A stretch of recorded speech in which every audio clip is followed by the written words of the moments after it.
Real quick on the meeting minutes, can we just pull that from the agenda because they weren't posted? Sure. So we're just the recommendation to Chair Shell is to postpone the approval of the March minutes until a following meeting. Is that correct? Correct.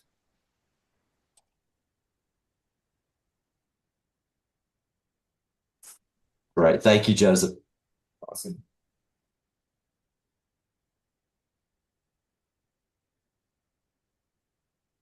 Okay. Okay, good morning, everyone. We will go ahead and call to order the statewide substance use response working groups treatment and recovery subcommittee. So glad all of you could be here today, especially the day after a long holiday weekend. So we just really appreciate you all making time to be here today. We've got a great agenda today. Before we proceed with roll call, I just wanted to remind all of our subcommittee members that if you must depart a meeting prior to adjournment for any reason, that you shall formally announce your departure for the record to ensure accurate minutes and to allow the chair to confirm that a quorum remains in accordance with Nevada's open meeting law. So just a friendly reminder to everyone on that. And also, before we proceed with roll call, I wanted to mention that Dave Briggs is no longer a member of our subcommittee, and we truly thank him for all of his participation with us and camaraderie and support, and wish him well. I know he's going to still be involved in other ways, around our state, but also very excited that we have John Firestone joining us, who is with us today. John is the executive director of the Life Change Center in Reno and has a ton of experience in this space. And so very excited to have him join us. And once we get through roll call, I'll give him a minute to say a few words if he would like. So Kim, I will turn it over to you for roll call. Thank you, Chair Shell. So if I could just ask members when I call your name, if you would please let us know that you're present by coming off mute and acknowledging that verbally. So I'll start with Chair Shell. Here. Thank you. Member Mendel. Here. Thank you. Assembly Member Edgeworth.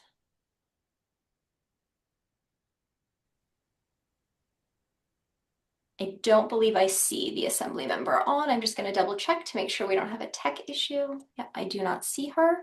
Up next, Assembly Member Goulding, who I do see. Here. Thank you. And Member Firestone. Here. Thank you. And Dr. Partita Corona. Let me just double check. I don't believe I see Dr. Partita Corona. And Member Cook. Here. Thank you. So let me just confirm 1, 2, 3, 4, 5. It looks like we have 5 out of 7 members, so we do have quorum. Okay, great. Thank you so much, Kim. I wanted to mention that Member Firestone has been appointed to our full surge as a person who provides services relating to the treatment of substance use disorders. So very excited to have him joining the surge as well as our subcommittee. So John, welcome. I don't know if you want to say a few words, but I'll give you the floor to say whatever you'd like. Well, just thank you guys for having me. This is really a great opportunity. I know some of you, but those that don't know me, my lane is definitely around opioid treatment. The Life Change Center is an outpatient opioid treatment program. I'm also the president of the Nevada Opioid Treatment Association. Well, we're very glad to have you join us and bring all of your expertise, John. So thank you so much for participating with us. Again, thanks for having me. Appreciate it. Thank you. So that will conclude item number 1, our agenda. We will move on to item number 2, which is public comment for information only. And I will turn it back to Kim to take us through that. Thank you. So public comment will be received via Zoom by raising your hand or unmuting yourself when asked for public comment. Public comment should be limited to 3 minutes per person. No action may be taken upon a matter raised under this item of the agenda until the matter itself has been specifically included on an agenda as an item upon which action may be taken per NRS 241021. If you're dialing in from a telephone, please dial 669-900-6833. When prompted, you'll enter the meeting ID of 865-8 1096 and press *6 if needed so we can prompt you to unmute. We do also ask that members of the public refrain from commenting outside the designated public comment periods unless specifically called upon by the chair. And finally, we do also ask that folks do not use the chat for anything other than technical assistance requests. The chat is not visible to all participants, for example, folks calling in, and therefore we do not utilize it to ensure compliance with open meeting law. With that, I'll turn it back to you, Chair Schell. Thank you so much, Kim. Do we have anyone today wishing to make public comment? I don't see anyone, Kim, unless you do. I do not. Okay. All right, that will conclude public comment. Item number 3 on our agenda, we are going to defer until our next subcommittee meeting. Item number 3 was going to be the review and approval of our minutes from our March 24th, 2026 meeting. So we will defer that until our next subcommittee meeting. So moving on to item number 4 on our agenda, this is a review of the proposed SURG recommendations, which was a draft that were presented at our last full SURG meeting in April. So I'm going to turn it back to Kim to walk us through all of those recommendations. Just as a reminder to everyone, we had discussed all of these recommendations in our last meeting, and we had all voted and agreed that we would take the draft of those 5 recommendations to the full SURG. I will note that during that last full SURG meeting, there were not any recommendations to combine our recommendations with any other recommendations from the other subcommittees. I know that has happened in years past, but that was not the case this time. So we'll go through these, and then in item number 5, we'll go dig a little bit deeper into our 5 recommendations. So Kim, I'll turn it back to you. Thank you. So what I'm going to scroll through quickly here on the screen is the recommendations that were presented by the other 2 subcommittees, so prevention and response, at the April 8th SURG meeting. So this is just to kind of make sure everyone's on the same page with what's going forward with those. Just a note that those recommendations are subject to change. And I can actually say that some of what we will present on the screen has already been updated. Both of the other 2 subcommittees met in May and did some fine tuning and wordsmithing based on the SURG recommendations. Or the SURG suggestions at the last full meeting. And so just to note that what you're seeing on the screen might not be the final draft of what will go in front of the full SURG in June. And then following this agenda item, we'll review the treatment and recovery recommendations separately. So this is, I believe, what I just spoke about. So just as a note, what you see on the screen is unlikely to be the final version of what will go to the full SURG in June.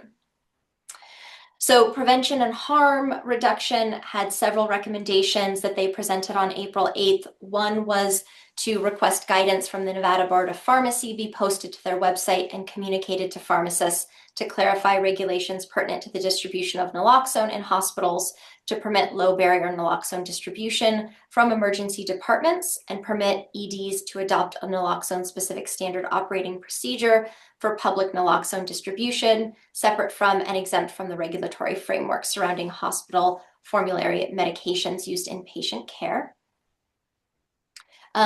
When this reference is referring to the compiled subcommittee recommendations handout for more information, that is the document that was posted to the SURG's April 8th meeting. So if you go on the SURG website and you go on the April 8th meeting, you'll be able to pull down that entire recommendations document that has the original version of the recommendations, which is also what is presented on the screen currently. The next recommendation was to create a BDR to set aside cannabis wholesale tax to be distributed using a local lead agency model to reach $2 per capita, a recommended funding goal from the Nevada Tobacco Control and Smoke-Free Coalition and subject matter experts. I will note that both of those recommendations were reviewed by the prevention subcommittee this month, and some adjustments were made. So those are the 2. They did also offer up additional recommendations that you may see in June. So then if we look at response has several recommendations as well that they presented. I I will kind of read the highlights of these, which is that the first one is recommend that, mitragine, 7-hydroxymitragine, and mitragine, pseudoindoxil, including all of these or more specific types of these substances as an pharmacological ingredient, regardless of whether the substance is naturally derived, synthetically produced, or manufactured through chemical modification, be added to Schedule 1. So that is a recommendation that those particular substances be added to the Schedule 1.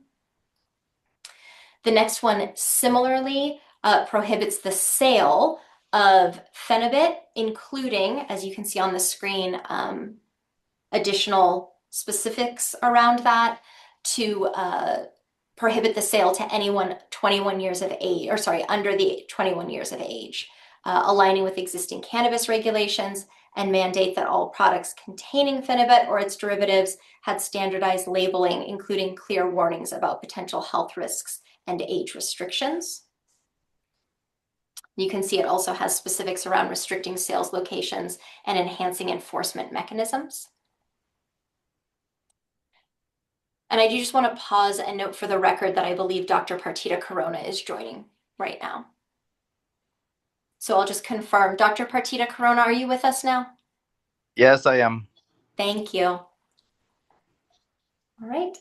The third response recommendation is also to prohibit the sale of additional products here, the sale of Amanita muscaria and its psychoactive constituents. It then notes more specifics here, and then notes restricting sales locations and enhancing enforcement mechanisms. The fourth is to recommend that state agencies under the legislative, judicial, and executive branches involved with deflection and diversion programs have a comprehensive definition of recidivism and dissonance, and standardized policies related to measuring and reporting recidivism. Additionally, require that all publicly funded or publicly administered reentry programs define success using clear behavior-based outcomes, and that programs articulate what meaningful behavior change looks like for participants using tools for measuring engagement, goal attainment, and behavioral milestones. And then the fifth recommendation from the response subcommittee is to work with prevention coalitions to make available deterra bags for safe disposal of opioid prescriptions, and to provide education to community members, work with the Board of Pharmacy to distribute a one-page document with information about opioid overdoses, disposal, and available addiction assistance.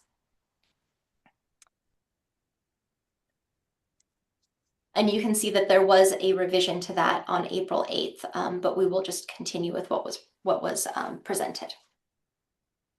So I will turn it over to you, Chair Shell. Okay, thank you so much, Kim. That will conclude item number 4 on our agenda. That was a very good overview, Kim, so thank you. Moving on to item number 5, this is for possible action. We will now discuss and consider for revision our proposed recommendations that went to the full SURG last month. And I will note that we did move forward 5 proposed recommendations, and there were not any recommendations from the full SURG to change the language as they currently exist, but we do reserve the right today to make any changes if our group sees that is necessary. We did receive some feedback on each of the recommendations that we can certainly consider that may lead to us possibly revising the recommendations, but I just wanted to mention that. And then I also wanted to share that we have 5 additional recommendations that we will continue to review beyond today. There were excellent recommendations from Dr. Perdita Corona, but due to the timelines for this current year's report, we were not able to get those 5 into this current year. So we will continue to review those beyond today for consideration for 2027. So I just wanted to mention that we currently have 10 recommendations for our subcommittee. And for those of you that are new to our subcommittee, that is outstanding that we have that many recommendations on the table. So great work so far. So we'll move on to the first recommendation for us to review. Just as a reminder, this was submitted by Chelsea Cheatham last year, and is now co-sponsored by Stephanie Cook. As most of you know, Chelsea moved on to the Prevention Subcommittee, still is a member of the full SURG. And so that is when Stephanie agreed to serve as the co-sponsor for this recommendation. So I'll just read this one again briefly. A retrospective assessment and prospective study would be conducted to assess the outcomes of all patients following discharge from certified withdrawal management facilities within 5 years of discharge, including trends in the patterns of step down and use of MOUD to examine potential contributors to overdose and develop best practices for continued care after treatment. And just as a reminder, we did make some revisions to this recommendation at our meeting in March before it went to the full SURG in April. And as I said a moment ago, there were no recommendations for the full SURG to make any changes to this language or to combine it with another subcommittee's recommendation.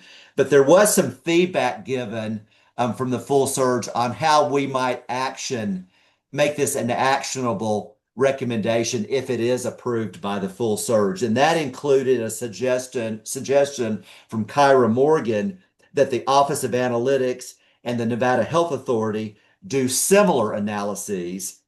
And then there was also a recommended meeting with Madison Lope, their chief biostatistician, to see what is available and what resources they could help dedicate to that project.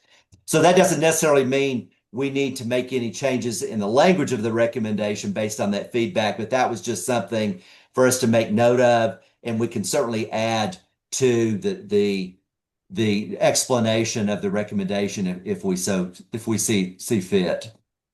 So at this point, I'll turn it over to our subcommittee members and see if there's any discussion regarding this recommendation in terms of the language, or if we're okay leaving it as is, that has already been presented to the full SURG. Chair Shell, I have a question. Yes, Member Firestone. Is withdrawal management facilities inclusive of opioid treatment programs and people that are going through those programs? I believe so. And Stephanie, you may have to help me remember, but I believe that was our discussion at our last subcommittee meeting. Yeah, so this is Stephanie. It's linked back to be seen certification on what agencies are certified to do withdrawal management services. So it could be an OTP if you are certified to do that work, but it's not limited to just that. Sure. So representing all the OTP, I think this is a discussion. This could have impact on their workforce if we're asking them to track people for a number of years after discharge. Yeah, this is Stephanie. I think the intention was a more data approach at a higher systems level to look at this information and do this assessment and study. So I think that's where, and I think, Steve, some of your recommended language, honestly, is probably the folks that would be doing some of this work. So I don't know that the language needs to be added in there, that it's the Office of Analytics, Nevada Health Authority, and the Office of State Epi, but likely those are the folks that would oversee this type of study or assessment. I got you. So the intention is somebody else does the data collection. Thank you. Excellent point, though, John. I appreciate you bringing that up. Does anyone else have any questions or comments regarding this recommendation? I have a question. Yes, Assembly Member.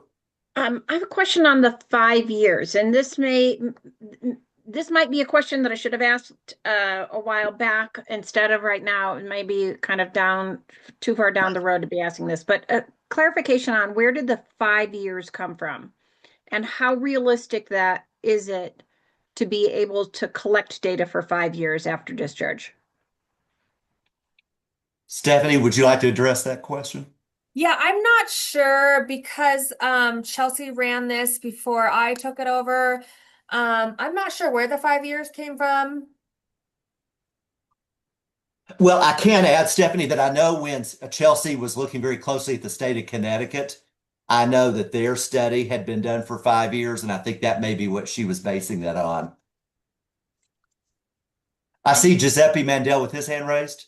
Hello, Giuseppe.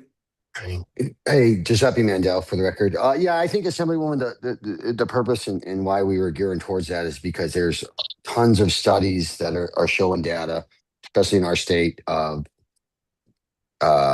success, but all the studies are 1 year. And we need to look far past that, especially our state, because our numbers are still continue to go up. And, 1 year is not sufficient enough, especially when a lot of relapses happen in the second year and deaths happen in the second year. And it's just really important data to get an accurate scope. And there will, as a person in long-term recovery, and as a person who's lost a brother to a fentanyl overdose after a long relapse of running several treatment centers, I know it to be true. And there's a lot of us. I mean, I'm way past 5 years, so I wouldn't qualify for the study, but there are a lot of people in recovery that have 5 years or so on that would stay in contact and participate in that study for the cause, because we go to a lot of funerals every year. And we're missing something with those 1 year studies and success rates. That was where the kind of the 5 years came from. I appreciate that the 1 year is pretty short. I guess my question about the 5 years is how likely is it to be successful collecting data for 5 years? And if we collect, if the data collected is partial, if 70% of the people only, the data is only available for a shorter period of that, how does that affect the results that from the study? It seems like a long period of time to realistically collect data with a population that may be very difficult to collect data from. Stephanie, any response to that? I also see Dr. Perdita Corona with his hand raised. Yeah. Yeah, medical records basically are kept for 7 years. So that's another reason why I think we settled on the 5 year mark. Because really with the shorter studies, the problem is that a lot of the shorter studies, we may claim success too early with our approach, and it doesn't tell the whole story of what happens with the patient. Because within that first year, there's also a lot more folks that are plugged into all sorts of supportive services. But what we really want to know is long-term success. I tell my patients personally that long-term success means you die in your 80s or 90s of something else. And really, we need to adopt a more long-term viewpoint on this disease process, because it is a chronic disease process. It's not like an infection where you just do antibiotics and it's done. It's a relapsing, remitting disease, chronic disease process that we need to really take a longer term approach, regardless of whether or not we don't have the greatest data set. So that's, from what I understand, why we settled on 5 rather than 1 year. Thank you for that additional information and clarification. I appreciate it. Thank you, Assemblymember. And Stephanie, I didn't mean to jump over you a second ago. Did you have any other comments regarding that? No, I think Dr. Partina Corona nailed it on the head that like this recommendation is meant for like long-term look at things, system-based stuff, not necessarily the short term of reacting to our current data as we see it. So I think it is hard to grab a hold of some data for 5 years and study it sometimes, as things are constantly shifting around us. But I think perhaps this is just a long-term goal recommendation of, really studying those different pieces and components of our systems of care on where the biggest gaps are needed long-term. Thank you, Stephanie. So just as a reminder, we've already previously voted on the language in this recommendation that went to the full surge last month. So with it being as is today, is everyone still okay with moving this one forward? Or is anyone making a motion to make any revisions to this recommendation? Okay, hearing none, we can now move on to recommendation number 2. And sorry, Chair Shell, can I just ask, Yes, would the Kim. group like me to add the notes about partnering with Office of Analytics, NHA, and then the Chief Biostatistician to the backup and justification documents that that go along with the recommendations? I can add that to our next iteration. I see Yeah, head I I think nods that and would help. yeses. Okay. Yeah, I think that would be good, Kim. I don't see any opposition to that. Okay, and Or I'll just hear ask any. same thing if anything comes up on the following ones that folks would like me to add to that, what we call the kind of summary or backup and justification, please point it out and we'll make a note to get that added before the next iteration goes out. For folks on the call, if anyone does want to review the backup and justification as it existed prior to this meeting, again, they can view that on the April 8th full surge meeting materials. So on the surge site, go to April 8th full surge meeting, and there's an attachment there that has all of the recommendations that were presented to the full surge. Right. All right, thank you so much, Kim. Okay, so moving on to recommendation number 2. This was or is to recommend to the Nevada Department of Human Services that they incentivize the implementation of cohesive addiction consult services. Hospitals would receive department funds to hire peer recovery specialists if they meet the following specific criteria: adoption of delineation of privileges for addiction medicine as a medical specialty, as well as established protocols for the inclusion of mid-level providers and peer recovery navigators. This was submitted by myself, Steve Shell, last year, and then there were some great recommendations made by Dr. Pardita Corona that our subcommittee then incorporated into this recommendation. And so what you're seeing here is what we approved in March to take to the full surge meeting last month. The feedback we did receive at the full surge was actually from Dr. Pardita Corona. Dr. Pardita Corona, you had mentioned that we may want to add community health workers to the recommendation. And I wanted to ask you if you're recommending that we say hire peer recovery specialists and or community health workers. And/or would be great. The reason being is with the community health workers, you're going to run into less problems getting them past what do you call it, background checks. Okay, thank you. And then the other feedback we got was from Jessica Johnson, who chairs the prevention subcommittee. And Dr. Perdita Corona, I think you may have stepped out of the full surge for a brief moment when she raised this question, but it was about the supervision training. And if we need to either consider that for the recommendation or just add it to the summary notes. But she raised the question as to whether or not we've considered the supervision training piece of these peer recovery specialists. So any thoughts around that, Dr. Pardita Corona?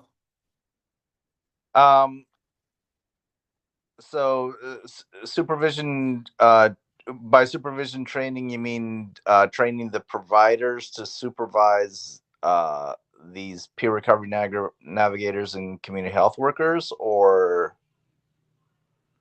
That was my understanding, Dr. Pardita Corona. Yes, I think that's where she was going with that. Is how would hospitals ensure that they would have that supervision in place. But I'm not sure if it necessarily fits into this recommendation or else we just add it as feedback to our summary. I would add it as feedback because you want to leave the greatest amount of flexibility to the hospitals as possible on this. Because some of them will not be able to get an addiction specialist necessarily in hospital. For example, like a rural hospital, but they may still be able to get a peer recovery navigator in, and their supervision would be different, obviously, if if their consult service was a telemedicine type setup. Does that make sense? Yes, I agree with you on that. But you want to still be able to give that possibility to those hospitals as well. Thank you for that, Dr. Pardita Corona. Does any of our other subcommittee members have any questions or comments regarding this recommendation? You'll see there in italics the section that has just been added by Kim where it says community and/or community health workers. But at this point, does anyone have any other discussion regarding this one? If not, since we are making a revision to this recommendation, we will need a motion to be made with the now proposed language on your screen to take this one to the full surge in June. So if anyone on our subcommittee would like to make a revision to that effect, excuse me, a motion to that effect. I motion. Okay, thank you, Dr. Pardita Corona. Do we have a second? I'll second that. Thank you, Assemblymember Golding. Do we have any other discussion regarding this recommendation? All those in favor, please say aye. Aye. Aye. Any opposed? Aye. Okay. Any opposed? Motion carries unanimously. Thank you all. Okay, we will move on to recommendation number 3. This is to recommend that state funding be increased for contingency management to be used to support people in recovery through rewards for reaching their recovery goals. And I will make note that there was not any feedback given at our last full surge in April regarding the language in this recommendation. So as I said a moment ago, this one has already been previously approved by our subcommittee, but we can certainly entertain any discussion around revisions to this recommendation before we move it forward to the June surge meeting. Does anyone have any questions, comments, or recommendations? I see Giuseppe with his hand raised. Hello, Giuseppe. Hey, Giuseppe Mandel. I noticed that I know I said I could step in and sponsor for Chelsea Cheatham, but I think due to be working in the field for Vogue Recovery Centers, I might have to step down as that sponsor, being that it could be viewed as conflict of interest, being that I work in treatment. Okay. Thank you for bringing that up, Giuseppe. And I Yeah. apologize. I didn't mention that this recommendation originally came from Chelsea Cheatham last year before she moved over to the prevention subcommittee. And at that point is when Giuseppe agreed to be the co-sponsor on this recommendation. So Giuseppe, I appreciate that. You bringing that up. Does anyone on our subcommittee willing and able to become now the sponsor of this recommendation? This is Stephanie Cook. I also have a conflict, so I can't accept this one. Okay, thank you, Stephanie. This is John Firestone. I believe I would have a conflict also. Okay. Thank you, John. I can certainly sponsor this one by myself. I don't have a conflict regarding this, so I can certainly take that on unless anyone else on our subcommittee, Assemblymember Golding or anyone else, would rather sponsor it. Okay. So I think, Kim, do we need actually a motion made to that effect? I think we should, because I believe I thought so. Giuseppe was appointed via a motion, so I think changing that for clarity should be a motion and a vote. I thought that was the case. So on that note, okay, who made the motion? Dr. Pardita Corona. Oh, thank you, Dr. Pardita Corona. Do we have a second? I'll second that. This is John Firestone. Thank you, John. Any other further discussion regarding recommendation number 3, or regarding Steve Shell becoming the sponsor of this recommendation? All those in favor, please say aye. Aye. Aye. Aye. Aye. Any opposed? Motion carries unanimously. Thank you. Okay, moving on to recommendation number 4. This is the elimination of prior authorizations needed for starting medication-assisted therapy with buprenorphine and buprenorphine products of all types for opioid use disorder. This would apply to all payers, including the Medicaid managed care organizations. This was submitted by Dr. Pardita Corona in March of this year. And this also, there were not any recommendations to change the language in the recommendation, but we did get some feedback by member Shunay. She was asking if there had been any discussion around expanding this to treatment in general. And Dr. Pardita Corona, I'm not sure if you heard her comments at the last full surge, or if you have any thoughts around that, but I know she questioned whether or not we had thought about making this just treatment in general rather than specific to MAT or medication-assisted therapy. The reason I was specific with medication-assisted treatment was because, to buprenorphine specifically, was to not kind of, how can I put it, open the floodgates for non-evidence-based medicine treatment. So that was the logic in limiting it to buprenorphine. But well, yeah, I mean that was the logic. Now, eventually, we may find a medication like buprenorphine for, say, stimulant use disorder and so forth. But I think at that point we basically bring that up into the fold. But I think there's a danger in making it too broad. Yeah, I agree with you there, Dr. Pardita Corona. Do any of our other subcommittee members have any thoughts or questions around that? Chair Shellis, John Firestone. I just Yes, have John. some questions. The company I work with uses the long-term injectable buprenorphine products. That has language in it already that there's no pre-authorization, but every time we submit, we're required to get pre-authorization through the pharmacy. I don't know if that's already been discussed, but I just wanted to bring that up. Certainly would be good. I think that would be included in this, and that we're listing any and all products that have buprenorphine. So those injectables would be included. So this now, recently they did, like you said, eliminate prior authorizations for those injectables, and I myself am also having problems in that they're still kind of insisting on prior authorizations. But this will give a kind of a second level of, no, we do not need these prior authorizations. So after a while, they'll be violating not just one, but two different adoptions of elimination of prior authorizations. Outstanding. Thank you. Assembly Member Golding? Would one possibility be here? So the concern is that they're evidence-based.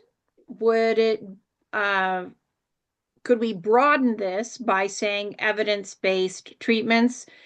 Or does that make that too broad? So Dr. Pardita Corona, you suggested that you want to make sure that we're not opening this up to non-evidence-based, but is there a happy medium here?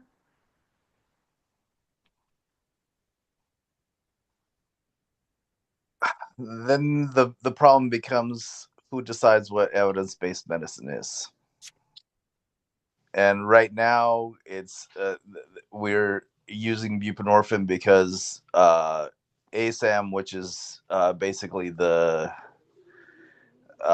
organization that has delineated a lot of how we practice addiction medicine, has plenty of proof that buprenorphine does work. It has plenty of studies to that effect. But if you get one study that may have a modicum of positive results, are you going to adopt that as well? How about FDA approved? Is there some other qualifier that broadens this without broadening it too much?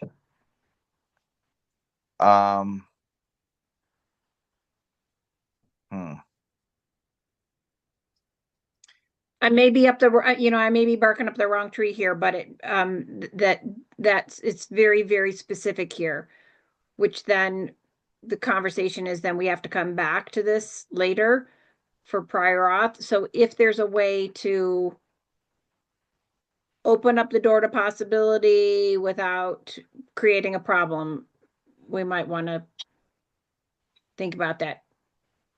Okay, if that's not the case. Yeah, I'm just not sure which delineation we would use to open it up, but still avoid problems. Because I mean, OxyContin is FDA approved too, just not for opioid use disorder, right? So it all depends on how you interpret this. This is Stephanie, and I think the key here is the opioid use disorder. I think that's the intention, is that removing the prior auth for BUP for opioid use disorder. So it's very specific, even though it's specific to that, it's enough to where it's not opening the floodgates and it's still allowing prior auth to be needed for other services. But in this case, it wouldn't be needed. This is John, Assemblyperson Goulding. I would say that that's good language from my standpoint, doing the opioid treatment program work that I do. If there was something coming down the pipeline that looked like a real promising medication for opioid use disorder, I think we would have time to make some new recommendations for a future legislation. Thank you. Okay, any other discussion regarding recommendation number 4?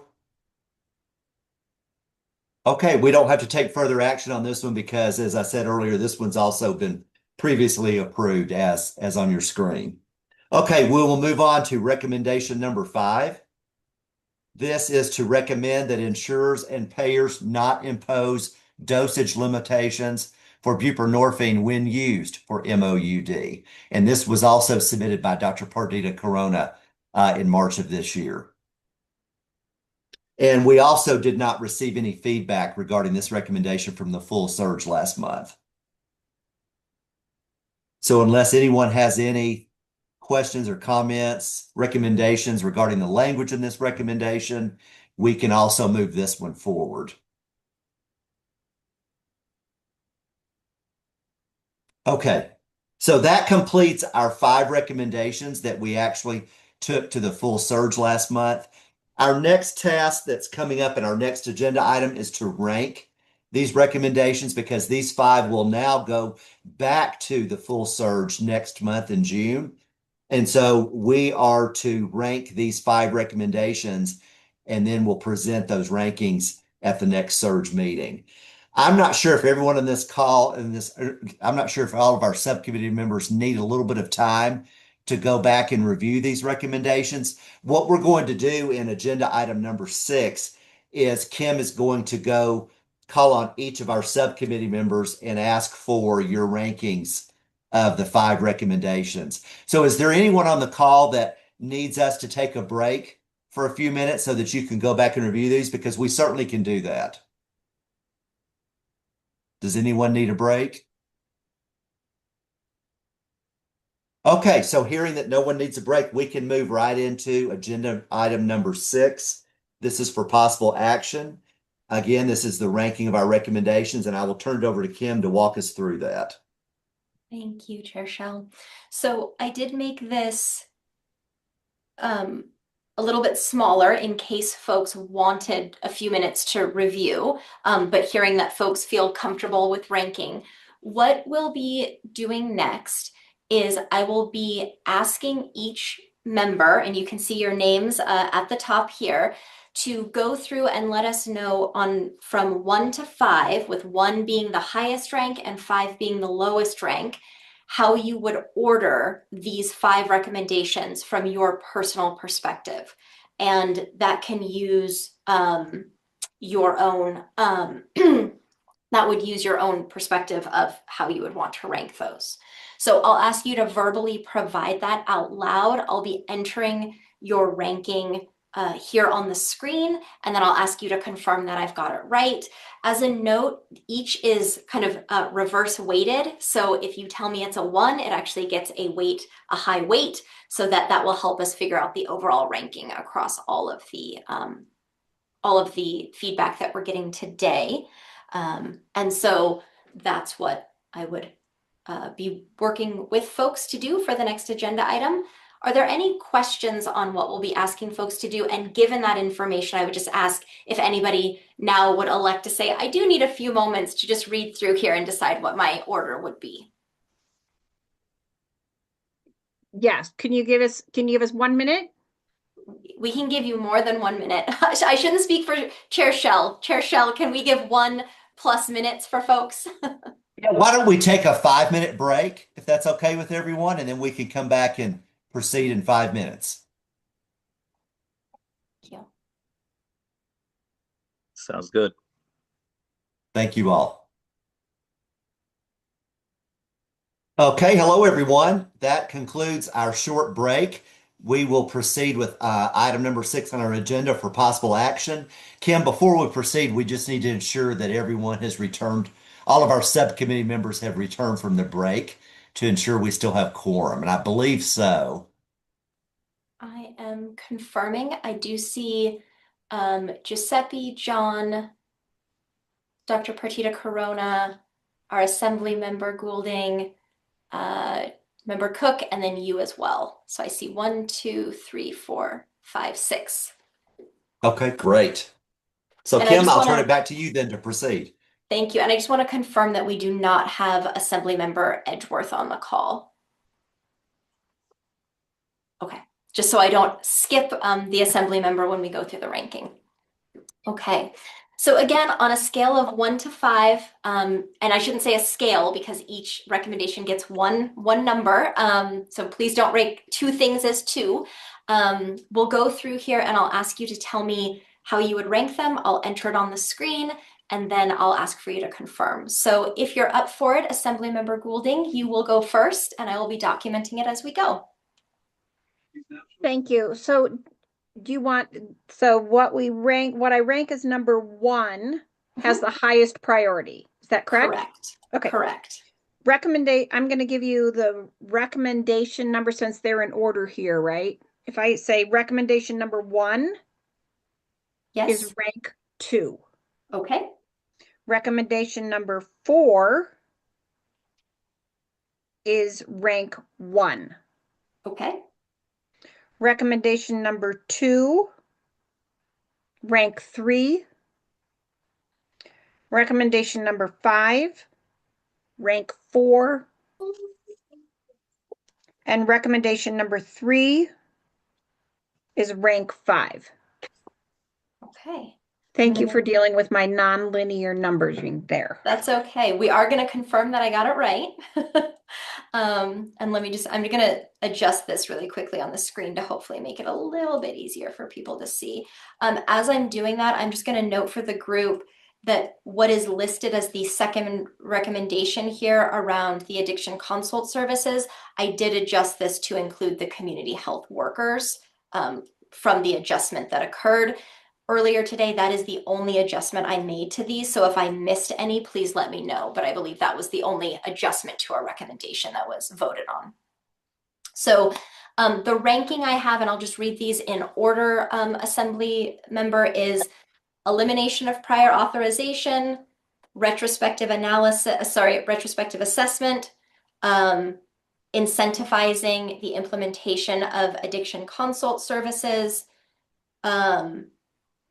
recommending no dosage limitations, and then the 5th was recommend that state funding be increased for contingency management. Did I note that correctly? Yep. Perfect. Okay. Well, with that then, I'll go to Dr. Partita Corona.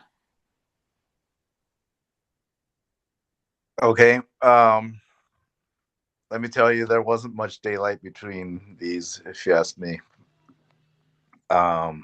So it was kind of hard, but what I came up with was 4, 3, 5, 2, 1. Okay, so you ranked number 1, not imposed dosage limitations. Yeah. You ranked 2, elimination of prior auth. Correct. You ranked 3, the addiction consult services. Yes. You ranked 4, the retrospective study, and you ranked 5, contingency management. Yes. Thank you. All right. Member Mandel, if you are ready. Giuseppe Mandel. So I've got recommendation 1 as 2, recommendation 2 as 1, recommendation 3 as 5, recommendation 4 as 3, and recommendation 5 as 4. Great. So just to confirm, your order was addiction consult services, followed by retrospective assessment, then elimination of prior auth, then no dosage limitations, and then contingency management. Is that correct? Correct. Thank you. All right, Member Firestone. I would say recommendation 3 is 1.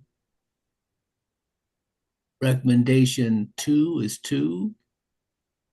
Recommendation 4 is 3. Recommendation 1 is 4. And recommendation 5 is 5. Great.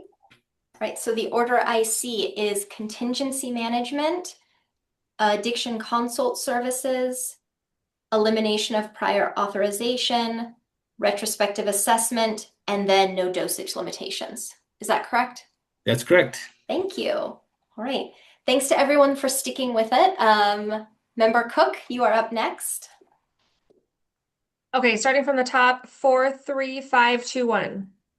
Oh, hold on. Sorry. I'm going to do that one more time. 4, 3, 5, 2, 1. Yep. Okay. Does that look correct on the screen? I don't know if I can also read it out Yes. loud. I know it's very tiny. No, that looks good. Thank you. Okay. Thank you. All right, Chair Shell. Okay, Kim, starting from the top, mine would be 5, 2, 3, 1, 4. Okay. Does that look correct? And I can read it out loud if needed. I know it's very tiny. That's correct, yes. Okay, great. So what I'll note is we will ask the group now to confirm that the rank looks correct, and this is how it should be proposed to the June full surge. I will note we will check this, and if for some reason anything went awry with our formula, we'll report back to the group and come up with an adjustment, but we've tested it several times, it should be fine. And so what I will note is, just so folks can see it, is that the way the group has currently ranked these is elimination of prior authorization, number 1, incentivizing the implementation of cohesive addiction consult services, number 2, recommend that insurers and payers not impose dosage limitations is 3, retrospective assessment or prospective study is 4, and contingency management is 5.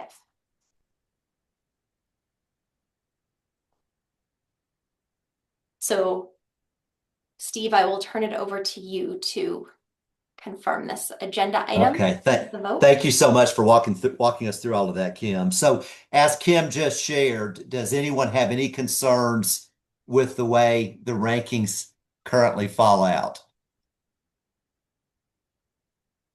Okay, and if not, we will need a motion to move forward. We need to vote now on moving these ranked recommendations to the full surge meeting in June. So that will require a motion for approval. Motion. Thank you, Dr. Perdita Corona. Do we have a second? Second. Thank you, Stephanie. Is there any further discussion regarding these ranked recommendations? All those in favor, please say aye. Aye. Aye. Any opposed? Motion carries unanimously. So thank you all for getting us through that. And thank you again, Kim. Okay, that will conclude item number 6. We will move on to item number 7, which is also for possible action. This is the presentation of our subcommittee's recommendations at the next SURG meeting in June. We will be presenting this ranked slate of recommendations at the next meeting. I can either do that myself as chair, or if the sponsors of any of these recommendations would rather present their own recommendations to the SURG, we can certainly do that as well. So it's really up to the group as to how you think we should proceed. Question. So are there What's the any? actual, Yes, Dr. Perdita Corona. what's the actual date of the meeting? Kim, do you have the actual date? I do. I will pull it up to confirm. Folks, I want to pull it off the calendar to make sure I don't misremember. It is June 10th from 2 to 5 p.m.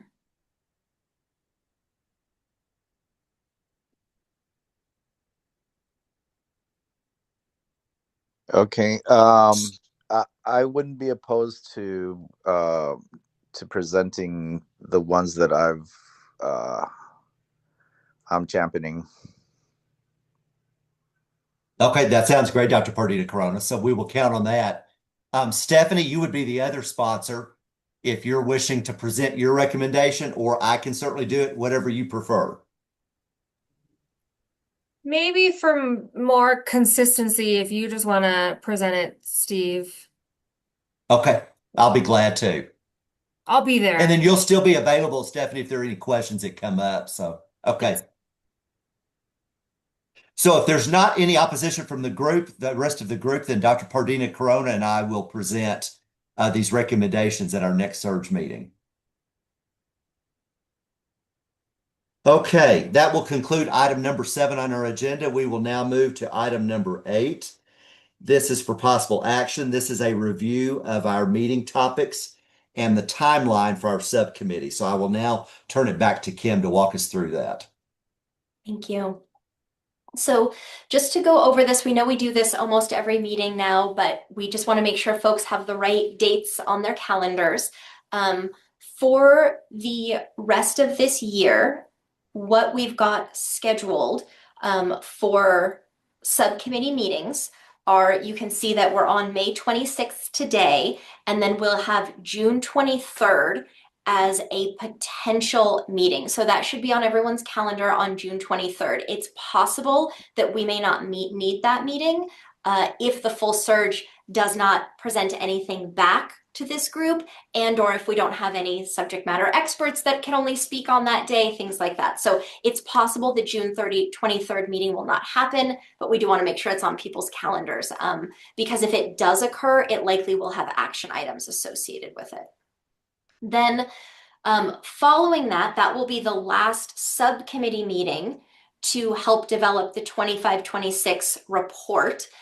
Just as a note for folks, we're calling it the 25-26 report because of the adjustment in AB 19, the timing shifted. And so reports were traditionally for a calendar year and they were produced in January of the following year. Now they are being produced in August, July, August of every year. And so that's why it's covering a longer period. So this first report will cover about 18 months. Moving forward, they will again cover 12 months, but they will be split between those years. So then as you work towards your 26-27 report, you'll have 3 subcommittee meetings scheduled, September, November, and December. These hopefully are on your calendar on those dates. And that will be working towards your next slate of recommendations, of which you have already created quite a few. And so you've got quite a few to discuss. That does not mean that you can't continue to submit additional recommendations. If folks have additional recommendations to submit, please do so via the SurveyMonkey that I've sent out and that I can send out again to the group. So as a note, the June meeting here on the June of 26, we'll be finalizing recommendations if needed. Again, that meeting may not need to happen. And then the 3 remaining meetings of this year are to start the new report cycle. And then just as a reminder of what your full SURG timeline looks like for this year, you've already had your January and April full SURG meetings. In June, the full SURG will review the final ranked recommendations and approve the annual report template. Then in July, the full SURG will meet again to approve the actual annual report. And then in October, which will be the first meeting of the next year, there will be presentations from subject matter experts as well as other topics that are covered traditionally at any SURG meeting. So that is really the timeline and approach for the rest of this calendar year. I'm happy to answer any questions if folks have any. If members have any, I should say. Okay. Great. Okay. Thank you Chair so much, Shell, Kim. back to you. And I also wanted to add to what Kim just shared that remember that we also have 5 great additional recommendations that were submitted by Dr. Pardita Corona that we will continue to review and possibly have speakers present on, in the coming months or coming meetings. So just know that those are still on the table for our 2027 report cycle. But Kim, thank you so much for walking us through that timeline. Okay, we will move on to public comment. This is for information only. Kim, I will turn it back to you. Thank you. Okay. Public comment will be received via Zoom by raising your hand or unmuting yourself when asked for public comment. Public comment shall be limited to 3 minutes per person. No action may be taken upon a matter raised under this item of the agenda until the matter itself has been specifically included on an agenda as an item upon which action may be taken per NRS 241021. If folks are dialing in from a telephone, you'll dial 669-900-6833, enter the meeting ID of 865-8016-1096, and if needed, press *6 so the host can prompt you to unmute. We do ask members of the public to refrain from commenting outside the designated public comment periods unless specifically called upon by the chair. And as noted earlier, we also ask that folks not use the chat to make public comment, as that chat is not accessible to everyone who's joining the meeting, particularly folks who are calling in. Chair Shell, I'll turn it back. Kim, on that note, do we have anyone on the phone at this point? I don't believe I see anyone on just a phone number, but I do see Dr. Kearns. Yes, I saw Dr. Kearns with her hand raised. Hello, Dr. Kearns. Hi, Chair Shell. Thank you. I just wanted to highlight for the Treatment and Recovery Subcommittee that I received an email today from the Bureau of Behavioral Health, Wellness, and Prevention about they are conducting rate review surveys. Nevada Medicaid is conducting rate review surveys. In the email, it does say, as required by state law, Nevada Medicaid is currently conducting a survey of different medical services to make sure the reimbursement rate provided by Medicaid matches what it actually costs to provide your services. So just for the information of the committee and the participants. Thank you. Very, very good to know. Thank you for bringing that up, Dr. Kearns. I see Beth Scott with her hand raised.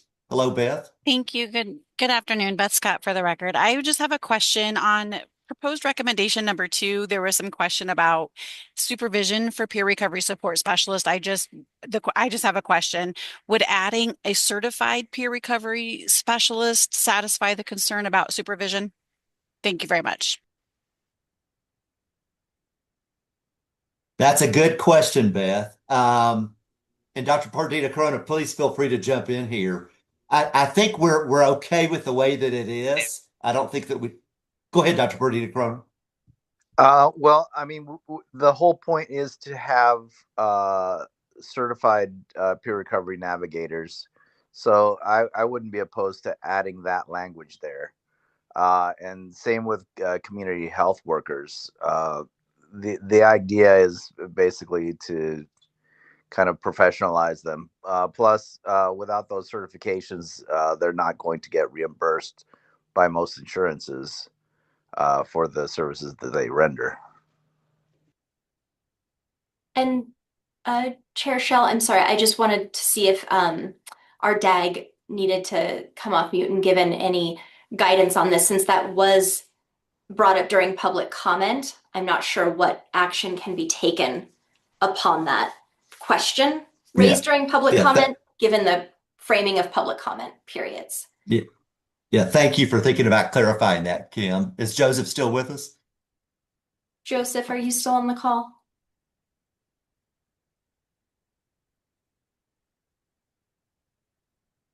I'm not sure if Joseph's unable to unmute. I can message him and ask. Okay.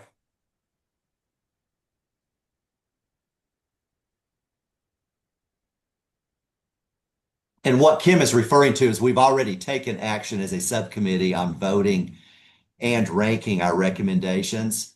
And so now that this has been raised during public comment, we just need to clarify.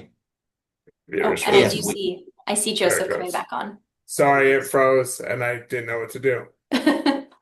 Can you please repeat the question? Sorry, I was on a call. Is that I think Yes, Beth, that's you can me. ask your question again. okay?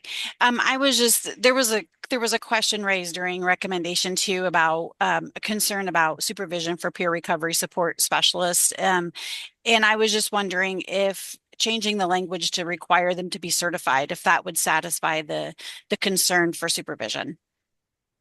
And sorry, Joseph, I think the question on the table to you is Ms. Scott presented that during public comment period.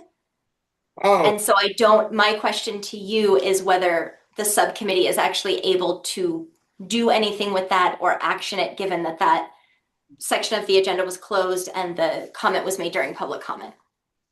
so they can't really talk about it, but the chair could take note of it and put it on a future agenda. Okay. Thank you for that clarification, Joseph. So on that note, Beth, we will certainly take that into consideration and consider it as a future agenda item. So thank you for bringing that up today. Of course.